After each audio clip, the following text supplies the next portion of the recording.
Okay, so this is the part two, and we're picking up back where we left off at with the question of how does the bass sound, and dealing with the extension that you get with these speakers as far as bass. Um, I would call it the lower mid bass frequencies. The mid bass on down is really good. It's really accurate. Like I said before, that time alignment with the tweeter, it's you can really tell that they did a lot of R&D, research and development, to make sure that the mid bass and bass woof are paired very good with that tweeter. So it is definitely a to A plus for me as far as accuracy and bass extension. You can get away with not having a woofer.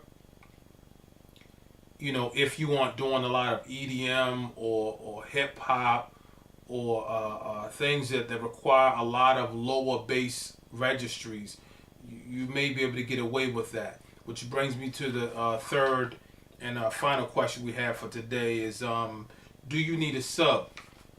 A short answer for you all who tend to have that question a lot more than others is yes, you need a sub. Every speaker of this size with 6.5, seven, even eights, I would say get a sub.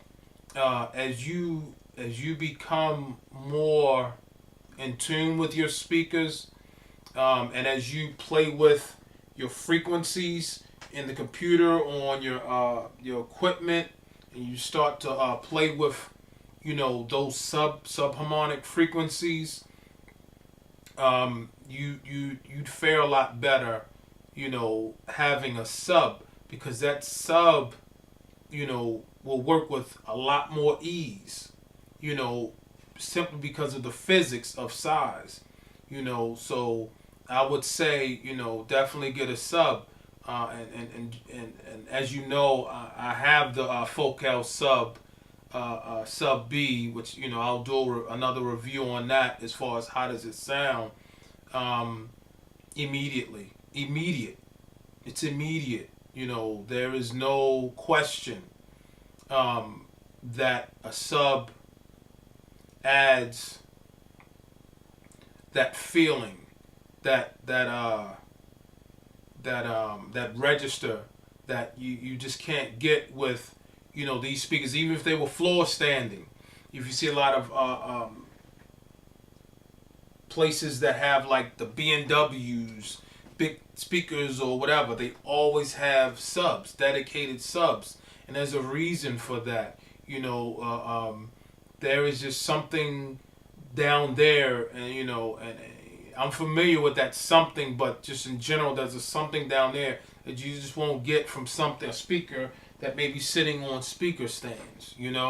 So definitely, you could take it from B man, like definitely, I will get a sub, and for me, I don't only have the one sub, but I'm gonna, work my butt off again, and I'm gonna get a second pair.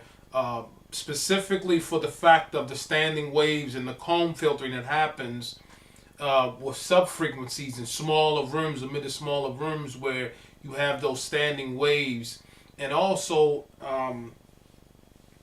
as you progress in the tuning of your ear and learning your speakers, you hear better. You hear, or I'm sorry, you don't hear better.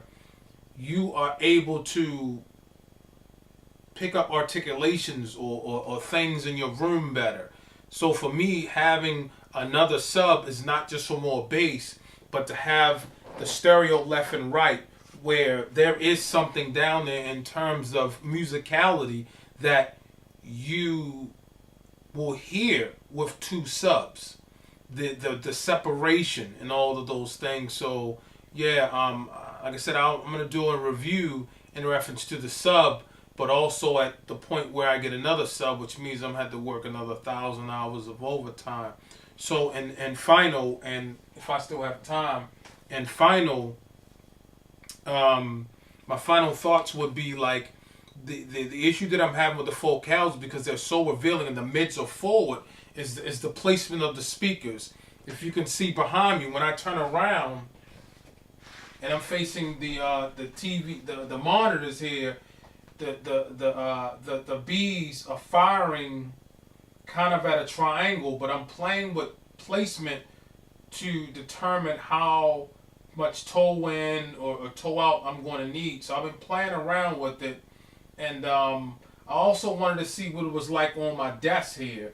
You know what I mean, and see if that does something. But that might be a little too close because they're so powerful, and the mid is so forward that having them that close, might not be the best place for them. And if you've noticed in earlier videos, like I'm using the Digio 3, right? Now the Digio 3 was good for what it was. You know what I mean?